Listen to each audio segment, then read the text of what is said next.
Don't know if we get much more, Josh. It's feeling pretty tight. It's feeling pretty darn tight. It's Monday evening back at the Thomasson Family Farm. We're out trying to get the last of the fencing up. Got the fields all disked and ready to plant corn.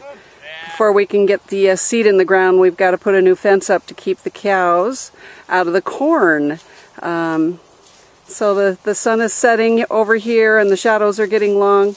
We're ready to turn into to get this last stretch of fencing up, and we will be ready to start planting.